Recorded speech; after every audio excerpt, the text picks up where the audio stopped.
प्रणाम, नमस्कार। बहुत स्वागत है आपका उस कार्यक्रम में जिसका नाम है हे प्रभु आनंददाता।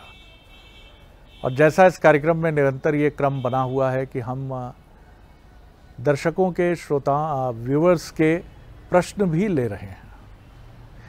और इसके पहले तो एक बहुत ही महत्वपूर्ण उपक्रम ये हुआ कि यूपीएससी में जो निबंधात्मक शैली में प्रश्न पूछे जाने वाला एक दर्शन संबंधी प्रश्न पत्र है, क्वेश्चन पेपर है, उससे जुड़ी कुछ जिज्ञासाएं भी हमारे सामने आई थी, जिनका समाधान हमारे विद्वान वक्ता प्रोफेसर सुरेंद्र बिहारी गोस्वामी जी ने किया। आज हमारे पास जो सवाल आया है बहुत दिलचस्प सवाल है और ये सुदूर मध्य प्रदेश के महाराष्ट्र के करीब ट्राइबल डोमिनेटेड बड़वानी ज़िले से आया है। एक उद्यमी है और बड़वानी के पास एक कस्बा है सेंधवा। कस्बा क्या है, वो बहुत ही एक इंदौर से टक्कर लेने वाला एक क्षेत्र इस मायने में है कि कपास और व्यापार का वो एक बहुत बड़ा क्षेत्र रहा है। तमाम वक्त की चुनौतियों से जूझते हुए भी आज वहाँ पुराने वैभव को और नवीनतम जद्दोजहद को आप देख सकते हैं। वहाँ से ये प्रश्न है और एक युवा उद्यमी ने ये भेजा है।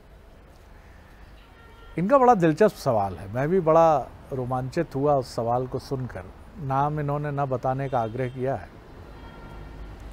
इनका कहना है कि मुझे असफलता से समस्या नहीं होती है, जिसको कहा जाता है कि संघर्ष का रास्ता लंबा है, लेकिन जैसे ही मुझे सफलता मिलना शुरू हो जाती है मैं बेचैन होने लगता हूँ।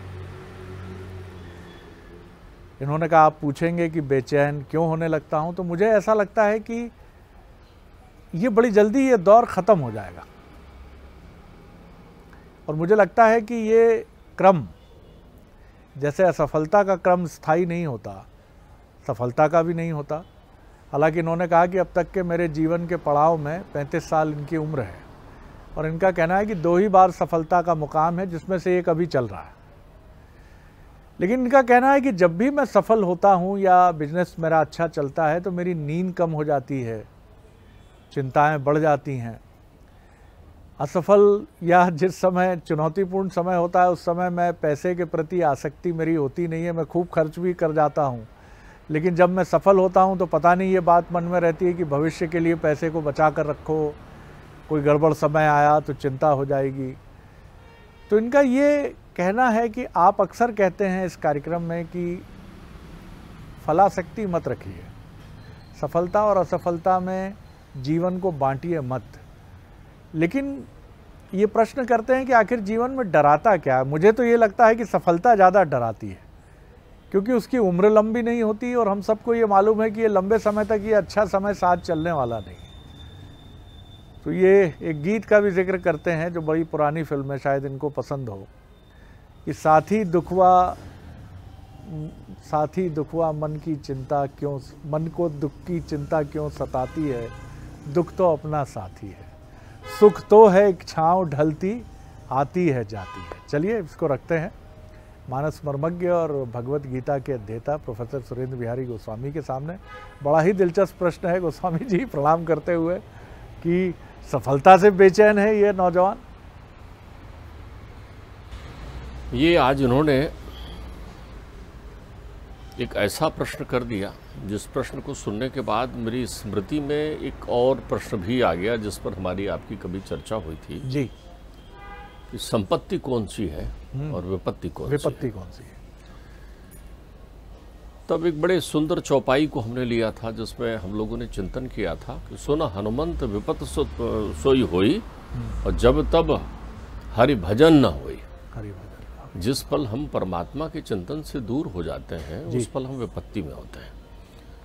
अर्थात परमात्मा का चिंतन हमसे दूर क्यों हो जाता है? क्योंकि हमारे अंतर चिंतन में एक दिखावटी आत्मसंतुष्टि होती है, कि एक अहंकार की संतुष्टि होती है कि अब तो मेरे पास सब है।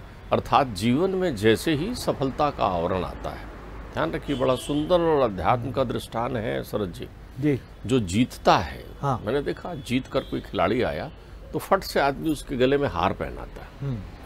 इसकी एक बड़ी आध्यात्मिक मीमांसा है, उसको हार ही कहते हैं। जीतने वाले को हार पहन लेना चाहिए। अर्थात इससे आपने हार शब्द सुना ना, सब तरफ जय जय जय हो रहा है, तब तक मंच से आवाज आती है अब इनको हार पहनाई है। जीत के आया है लेकिन हार पहनाई है, तो क्यों पहनाई है हार? बहुत आप इस दर्शन की महत्ता को समझिए, उसका नाम हार ही है। हार ही क्यों है? तो हार इसलिए है कि आप इस अभिमान में ना रहें कि आपने जीत लिया है तो जीवन संपूर्ण हो गया है। बहुत सारे व्यक्ति अत्यंत सृजनशील होते हैं, वो अपनी सृजनता को अच्छा मानते हैं।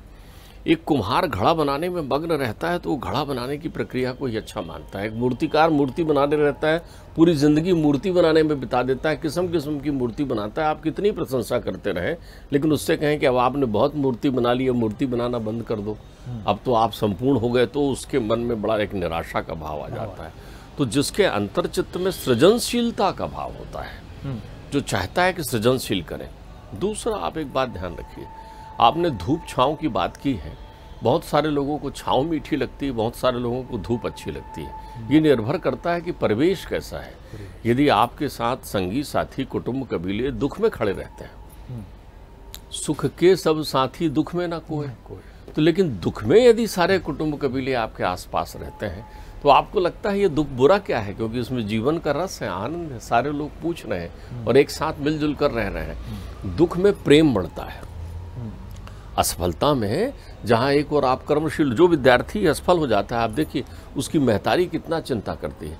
जिस व्यापारी के यहाँ घाटा लग जाता है उसकी धर्मवान पत्नी कैसा करती है, आप बिल्कुल चिंता मत करिए, आप क्यों, आपका चेहरा ऐसा बना हुआ है। परिवार के लोग, बच्चे भी आएंगे, अरे बाबूजी आज दुखी हैं, तो सारे लोग जुटते हैं। तो आत्मीयता का क्रम दुख में ही प्रकट होता है। ध्यान रखिएगा, सुख वो है जो आत्मीयता को विलुप्त कर देता है। वहाँ स्वार्थ की प्रक्रियाएं आपके आसपास आ जाती हैं। जिस सेवक को आपने धन देकर लगाया है वो सेवक धन पर आश्रित है, लेकिन जिस सेवक ने आपको मन भी दे दिया है वो धन के ना रहने पर भी मन लगाकर काम करता है कि मेरे मालिक हैं, जीवन भर मुझे ये किया है, उसकी निष्ठा आपसे बन जाती है। तो इन्होंने जीवन में जिन लोगों ने भौतिक संपन्नता प्राप्त कर ली है उनकी क्षणिक मतवाली बुद्धि का अच्छा से दर्शन कर लिया होगा, इन्होंने देख लिया होगा कि क्या होता है सुख आने के बाद। कभी एक कथा बचपन में मुझे एक कहानी की किताब में पढ़ने मिली थी कि एक गरीब जो है रोजीना मांग कर खाता था, तो वो मांगने जाता है, भिक्षा मांगने लोगों के यहाँ। ध्यान रखिएगा, भिक्षा मांगने वाला भी संत हमें संदेश देता है। श्रीमद् भागवत कहती है भिक्षुके ना भिक्षन्ति शिक्षाम देहि ग्रहे ग्रहे। भिक्षुक जो है खाली भिक्षा मांगने नहीं जाता, शिक्षा भी देता रहता है आपको घर घर जाके कि यदि आपने सत्कर्म नहीं किया तो इसी प्रकार भिक्षा मांगना पड़ेगा। यदि आप गर्वान्वित हो गए और धन का ऐसे ही अपव्यय करने लगा। मैं किसी बाजार में खड़ा था, वहाँ से एक नौजवान बड़ा लहराता अपने सखी के साथ चला आ रहा था, बड़े आनंद में था उतरते हुए, और आकर उसने भिखारी ने भीख मांगा तो बड़े अंदाज से पलटा और एक 100 का नोट भिखारी की तरफ देकर अपनी उस सखी की ओर देखने लगा कि उसने बहुत अच्छा काम किया होगा। अब उसे लगा कि 100 रुपया दिया हूँ तो कुछ पूछूं। उसने कहा क्या करते हो तुम यार, क्या करते थे जो भीख मांगने लग गए। उस भिखारी ने उसको देखा और देखकर कहा वही जो आप कर रहे हो। यही अहंकार, यही प्रक्रियाएं सफलता के साथ चलती है। तो वो जो भिखारी है जो घर घर जाता है वो आपको संदेश देता है कि जो छोड़ जाने वाली विषय वस्तु है उसमें आपकी आसक्ति, यदि उसका सदुपयोग नहीं कर रहे हैं आप, सफलता बहुत अच्छी बात है। आपको कई बार सर्द मौसम में बहुत ठंडी पड़े, शीतलता बढ़ जाए तो धूप अच्छी लगती है ना, और जब बहुत धूप पड़े तो छाएं अच्छी लगती है। तो ध्यान रखिए, जब बहुत सुख का घनत्व बढ़ने लगे तो आप ध्यान रख लिया करें, क्योंकि हमारे यहाँ गीता में एक बात और कही गई है, वो बड़ी योगक्षेम माम में हम, वो क्या होता है, वो कहते हैं कि हे परमात्मा ऐसा करना कि मुझे सब कुछ मिल जाए और जो मिल गया है वो ना जाए, जो मिल गया है वो ना जाए। तो कई बार दुखी वो व्यक्ति हो जाता है जो बहुत सफल रहता है, क्योंकि उसके मन में हमेशा आशंकाएं चलते रहती है कि कहीं ये चली ना जाए, कहीं ये चला ना जाए, कहीं ये ना हो जाए। 24 घंटा चौकन्ना रहकर सुकून की नींद नहीं लेता, इतनी सारी गोलियां खाता है तब उसे नींद आती है। भोजन की थाली में सूखी रोटी और दाल खाता है क्योंकि शुगर है, ब्लड प्रेशर है, दुनिया की बीमारियां हैं। और एक व्यक्ति जिसे आप तथाकथित दुखी समझते हैं, देखिए उसकी डाइट का अवलोकन करिए जाके। 10-15 रोटियां वो प्याज और नमक के साथ या एक सब्जी और अचार के साथ कैसा खाकर प्रसन्न रहता है। तो दुख कहाँ है? ये हमें सोचना होगा। इस प्रश्न में 2 तथ्य निर्मित हैं। तो मैं आपको वो कथा सुना रहा था कि भिखारी भिक्षा मांगने घर घर जाता है, एक दिन उसे कुछ ज़्यादा भिक्षा मिल जाता है, आटा ज़्यादा मिल जाता है। अब वो आटा ज़्यादा लेके आता है और उसे मटकी में टांग देता है। पूरी मटकी भर गई है, किसी दानदाता ने इतना आटा दे दिया है। और मटकी ऊपर टंगी हुई है उसकी झोपड़ी में, ठीक अपने ऊपर रखता है। उसका धन है, वो धन है भाई। किसी को हीरा प्यारा है तो किसी को कौड़ी कानी प्यारी है ना, उसके लिए वो धन है। मटकी को देखता और सोते हुए मटकी को देखता रहता, आहा आज कितना मिल गया है, अब कल और कुछ मिल जाता। तो यही सोचते सोचते वो स्वप्न लोक की यात्रा करने लगता है। सपने में वो देखता है कि बहुत अनाज हो गया, बहुत बढ़ गया, धन धान्य आ गया, चारों तरफ पत्नी हो गए, बच्चे हो गए, घर हो गया। फिर पत्नी से लड़ाई झगड़ा होने लगी, बच्चों में मतभेद होने लगे, पूरी दुनिया बन जाती है। और गुस्से में आकर वो अपने एक पुत्र को अपनी लाठी से पीटने लगता है, तो जोर से लाठी मारता है। तो यथार्थ में वो सपने के भाव में लाठी मारता है और वो पूरा जो आटा है वो गिर के बगर जाता है नीचे। आप समझिए, सपना टूट जाता है। तो संसार स्वप्नम तजमोह निद्रा, आचार्य शंकर कह गए। तो सफलता का अहंकार जो है वो आपकी सृजनशीलता को प्रभावित करता है। इसलिए ये इनके चित्त में अध्यात्म है। तो ये लोगों को देखते होंगे, आपने कईयों की कहावत सुनी है ना, भैया मेहनत करो 2 रोटी मिल रही है ना, चैन से खाओ, आराम से सो। सारे सरदर्द, सारे विकार, सारी समस्याएं धन और सफलता के साथ ही जुड़ी हुई है। एक सफल व्यक्ति, बहुत सफल व्यक्ति सहजता से भ्रमण नहीं कर सकता। एक बहुत सफल व्यक्ति चाट की दुकान में खड़े होकर के वो पानी पूरी नहीं खा सकता।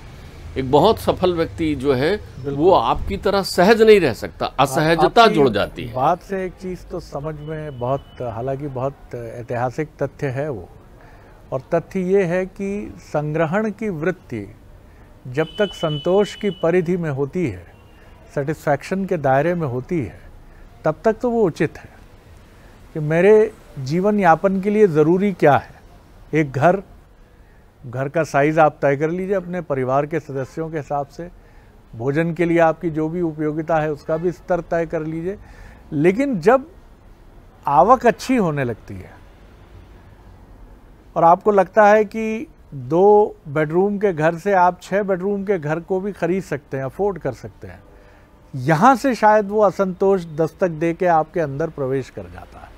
6 बेडरूम, फिर एक बड़ा बंगलो, फिर बड़े बंगलों से झील के किनारे एक बड़ा बंगलो, फिर उसके बाद महानगरों में क्यों ना हो बंगलो, और फिर इसकी कोई सीमा नहीं है। और इस असंतोष के साथ आप अपने घर ले आते हैं असंतोष के चिर संगी डर को। देखिए, आपने बड़ा अच्छा ये चिंतन फिर से छेड़ा है। आपको बताऊं, आप चाहे बड़े घर में रहें, चाहे आप छोटे घर में रहें, आपने मूल विषय वस्तु कहा है, आपको क्या संतोष है। यदि आपको संतोष है तो सबसे बड़ा धन है। आचार्य शंकर से उनके शिष्य पूछते हैं मणिरत्नम में, उनके शिष्य कहते हैं को वा दरिद्रो, दरिद्र कौन है। वो कहते हैं विशाल तृष्णा, जिसके पास तृष्णाएं विशाल हो। सफलता खाली एक प्रक्रिया नहीं है। सफलता में क्या होता है, एक बादान में आप सफल हुए, अब आपको अगली बादान में चलना है। इसका मतलब हम ये चिंतन करने नहीं बैठे हैं कि एक सफल व्यक्ति अच्छा नहीं होता। सफल व्यक्ति बहुत अच्छा होता है। इन्हें जो है असफलता नहीं चाहिए, इन्हें वस्तुतः सफलता में अभिमान नहीं चाहिए, संतोष चाहिए। संतोष इनके जो मन का मिथक है। कोई भी व्यक्ति असफल नहीं होना चाहता जीवन में। अपने सृजनशील करता है तो उसका फल उसे मिलता है, और फलाशक्ति नहीं होती। मेहनत से किए हुए कर्म के बदले यदि आपको कुछ प्राप्त हो रहा है तो वो फलाशक्ति नहीं, वो तो मिलना ही है आपको, जो आपको मिलना चाहिए। तो इनका भय असफलता नहीं है। ये असफल होना चाहते हैं ऐसी बात नहीं है। संसार में कोई भी व्यक्ति असफल नहीं होना चाहता। कोई भी, एक छोटा बच्चा भी अगर धीरे धीरे चलता है, गिर जाता है तो फिर प्रयास करके उठता है, क्योंकि वो चलना चाहता है। सफलता चलने का नाम सफलता है। आप चलते रहिए, गतिशीलता सफलता है। लेकिन इस गतिशीलता में चलते हुए आप में अभिमान ना आ जाए, आप खरगोश ना बन जाएं, फिर कछुआ को ना भूल जाएं। एक प्रश्न और, लेकिन इनकी बात से आपने बड़ा अच्छा इनका मनोविज्ञान पकड़ा है। जैसा आपने हमें बताया कि जब कोई व्यक्ति सफल होता है तो कहा जाता है इनको हार पहनाइए, तो क्या ये भी इस सफलता में हार देख रहे हैं? देखिए, इन्होंने उस सफलता में हार, वो उनका दृष्टिकोण वो हार नहीं है। वो सफलता में केवल अहंकार देख रहे हैं। क्योंकि उन्होंने हो सकता है इनके साथ के संगी साथी सफल होने के बाद उनके दृष्टिकोण, जीवन संरचना, रहन सहन में ऐसा परिवर्तन आया हो कि इनको जो है मन इनका जो है वो वितथ भाव को प्राप्त हो गया हो कि ये सफलता है। कल का रामू जो है, अगर सड़क में चलते हुए मैं रामू बोल रहा हूँ तो मुझसे बात नहीं करता, यदि ये सफलता है। ऐसा नहीं है। ये ऐसे प्रश्न पूछने वाले व्यक्ति असफल नहीं होते, इनका जीवन सफल है, लेकिन ये सफल होने के बाद जो अनुभूति करते हैं कि लोग उनसे कैसे बात कर रहे हैं, वही लोग जो उनसे बात नहीं कर रहे थे वो कैसे बात कर रहे हैं उनसे। तो वो चिंतन को जब वो देखते हैं, लोगों की मनोवृत्तियों को देखते हैं, तो उनको लगता है ये सारा सब कुछ सफलता की ठीकरे वो करना चाह रहे हैं। लेकिन मैं तो चाहता हूँ ऐसा व्यक्ति जरूर सफल हो जीवन में, और मैं उसे सफल मानता हूँ जिसकी असफलता पर प्रीति बनी हुई रहती है, क्योंकि वो धरा पर रहेगा। सफलता में हार जब गले में पड़ती है तो क्या होता है, आप गले में कैसे हार लेते हैं, ऐसा हार लेते हैं या ऐसा हार लेते हैं। तो इसका अर्थ होता है हाँ, मैं विनम्रता से हार को भी प्रणाम करता हूँ जिसके कारण मैं सफल हुआ हूँ। तो सफल व्यक्ति यदि विनम्र है तो समझ लीजिए वो महापुरुष है। फिर उसमें वो भाव आ चुके हैं जो सब सफलता को सहज भाव से देखिए। दिन महीने साल कितने बीतते हैं, वैसी ही एक प्रक्रिया बीत रही है, आप चल रहे हैं उसमें से। पड़ाव वही है जहाँ आपको पहुँचना है, पड़ाव में कोई परिवर्तन नहीं है। वहाँ गंगू तेली भी वैसे ही पहुँचेगा जैसे राजा भोज पहुँचे थे। आप आए भी वैसे ही हो और आप जाओगे भी ऐसे। ध्यान रखिए, जिस प्रकार आपका जन्म हुआ है, जैसे स्वरूप में आपका जन्म हुआ है, मृत्यु में बिल्कुल वही स्वरूप लेकर आप जाते हो। एक और बड़ा दिलचस्प सवाल मन में आया, किसी दार्शनिक ने कहा है, प्रोफेसर गोस्वामी, उन्होंने कहा कई लोग सफल व्यक्तियों को देखते हैं तो वो सोचते हैं अभिमान की वजह से ये बदल गए, जबकि वो बदले डर की वजह से। ये हमने एक डर पर भी बड़ी अच्छी बात की। डर और भय पर हमारा चिंतन विद्यमान हुआ था। डर मूलतः उनको वर्तमान परिवेश से नहीं होता, डर मूलतः उनको वर्तमान परिवेश के ना रहने पर होने वाली प्रक्रियाओं का होता है। जी। ध्यान रखिए। लेकिन जो व्यक्ति बदलता नहीं अंतर के स्वभाव में, उसके पास डर विद्यमान नहीं रहता, जो जितने सहज होते हैं। मैं एक ऐसे व्यक्ति से मिला, आप देखिए, उन्होंने IAS की परीक्षा दी। उस जमाने में, आज से मैं समझता हूँ कि 40 साल पहले की घटना है। 40 साल पहले उन्होंने वो संघ लोक सेवा आयोग की परीक्षा उत्तीर्ण की, प्रारंभिक परीक्षा उत्तीर्ण की, मुख्य परीक्षा उत्तीर्ण की, और उस दिन एक साक्षात्कार की तिथि उनके पास आ गई कि इस दिन आपका साक्षात्कार है। अब वो साक्षात्कार के लिए तैयारी कर रहे थे। तभी उन्हें मालूम चला कि समाज सेवा का संकल्प लेने के लिए और समाज सेवा के कार्य के लिए संत जनों का आगमन हो रहा है, सुधीशील लोगों का, और वहाँ पर एक शिविर लग रहा है। तो वो चूंकि अंतर्मन से बिल्कुल विशुद्ध सहज थे, उन्होंने कहा कि नहीं, मैं उस शिविर में जाऊंगा।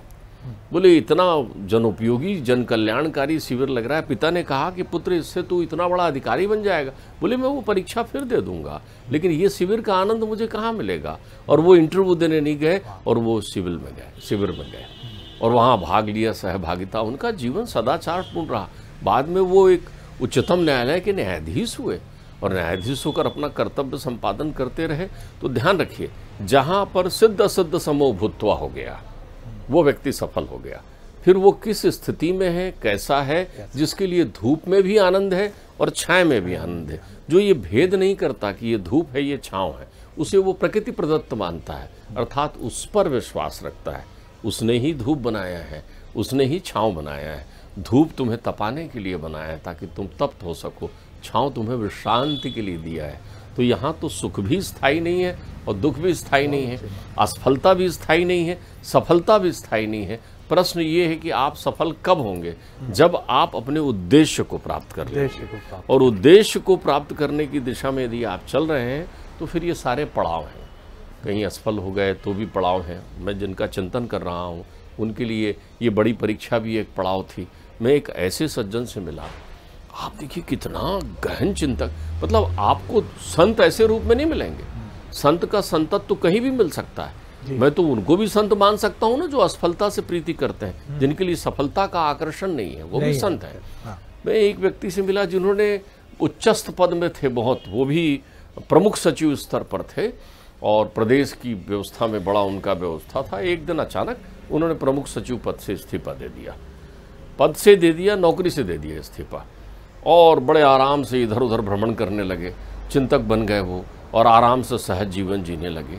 मेरे साथ एक कार्यक्रम में मैं उनको साथ हो गया, तो मैंने उनसे पूछा कि आपने अभी नौकरी के आपके 10-15 साल बचे हैं, आपने क्यों छोड़ दिया? किसी से झगड़ा हो गया, लड़ाई हो गई, मतभेद हो गया? बोले नहीं, किसी से नहीं हुआ। बोले ये तो मैं पिताजी के संतोष के लिए कर रहा था, अब पिताजी नहीं रहे। बोले क्यों, क्या हो गया? बोले हुआ ये कि मेरे पिताजी जो है पुलिस विभाग में बड़े उच्चस्थ अधिकारी थे, और मैंने एक परीक्षा दी क्लर्क की, तो मैं क्लर्क की परीक्षा में फेल हो गया।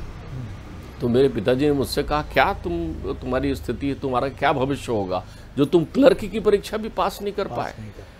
पिता ने ऐसा कहा तो मुझे लगा नहीं, मुझे श्रेष्ठ पिता की संतान हूँ, मेरे पिता बड़े अनुशासन वाले थे, तो मैंने खूब पढ़ाई की और पहली बार में ही IAS में मेरा सिलेक्शन हो गया। तो मेरे लिए तो ये नौकरी क्लर्क की नौकरी के समानांतर थी ना, जिसमें मैं असफल हो गया था। मेरे पिता को संतोष मिला। अब पिताजी को गए वर्षों हो गए। एक दिन मैंने सोचा कि मुझे तो क्लर्क की परीक्षा में असफलता मिली थी, मैं यहाँ कहीं सफलता में मदोन्माद तो नहीं हो गया हूँ। तो मैंने कहा नहीं, अब मुझे नौकरी नहीं करनी है, क्योंकि मुझे तब भी नौकरी नहीं करनी थी। मैंने अनिच्छा से क्लर्क की परीक्षा दी थी, और मुझे जो करना था अब मैं करने के लिए स्वतंत्र हो गया हूँ। तो हम किसी भी सफलता को, सफल या सफलतम व्यक्ति को या सफलता को देखकर इसलिए चिंतित ना हो कि वो सफल क्यों है, क्या हमारा उद्देश्य वो है। यदि उद्देश्य है तो फिर असफलता भी आपकी सीढ़ी है। यही सबसे महत्वपूर्ण बात है जो प्रोफेसर गोस्वामी के ज़रिए हमको मिली है, और वही गीता ही वो गाइड बुक है जीवन की, विश्व मानवता के लिए, कि फलाशक्ति ही आपको परेशानी में डालती है, कर्म पर आपका राइट है। सफलता असफलता का विश्लेषण समाज ने होश संभालने के साथ हमको दिया है, और इसका सर्टिफिकेशन हमारे भीतर झांक कर नहीं दिया जाता, बाहर से दिया जाता है। कितनी बड़ी गाड़ी हमने खरीदी है, कितने बड़े घर में हम रहते हैं, कितनी विदेश यात्राएं हम कर चुके हैं, और हमारा पद, ओहदा, वस्त्र कैसे हैं। तो क्या इसका यही अर्थ माने कि दुनिया के सबसे सफल लोग वही हैं जिनके पास धन है? तो जैसा गोस्वामी जी ने कहा कि वो बेहतरीन डाइट वाला एक किसी ट्राइबल बेल्ट का एक साधारण सा व्यक्ति, जो प्याज, नमक या अचार के साथ 1 दर्जन रोटियां सहजता से खा के कहता इतना आनंद तो कभी अनुभव नहीं किया।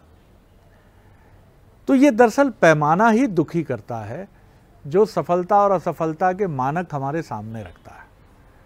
आप अगर इसको हटा देते हैं, हम अगर इसको हटा देते हैं, सफल और असफल मैंने अपने को मान लिया क्योंकि समाज ने कह दिया, कुछ नहीं कर पाया। पूरी जिंदगी नौकरी आपने की, बड़ी ईमानदारी से की, गोया आपको बेईमान होना था, गोया आपको कपट से भर जाना था, लोगों की गर्दन काट कर धन कमाना था। तो ये तमाम बातें जितने विश्लेषण के सिरे बढ़ते चले जाएंगे, आप दुखी होते चले जाएंगे। फिसलता हाथ से कुछ भी नहीं है, आपके हाथ में है सिर्फ काम करना, और काम का भी आनंद लेकर उसको करना। अगर आप दुखी होना शुरू कर देंगे कि मेरा कितने, मध्य प्रदेश में कितने ज़िलों में मेरा कारोबार है, अब राज्य प्रदेशों में कितना है, अब तो विदेश में होना चाहिए, तो शायद आप इसी से दुखी होते रहेंगे कि 40 साल की उम्र में फला साहब तो विदेश तक पहुंच गए थे, मैं तो मध्य प्रदेश से नहीं निकला। और निकलिए इससे बाहर, आनंद उठाइए। जीवन का इकलौता जीवन है सर, इसके बाद आगे पीछे कुछ नहीं है। बहुत धन्यवाद करता हूँ गोस्वामी जी। अगले एपिसोड में एक और विषय लेकर आपके सामने उपस्थित होंगे। नमस्कार।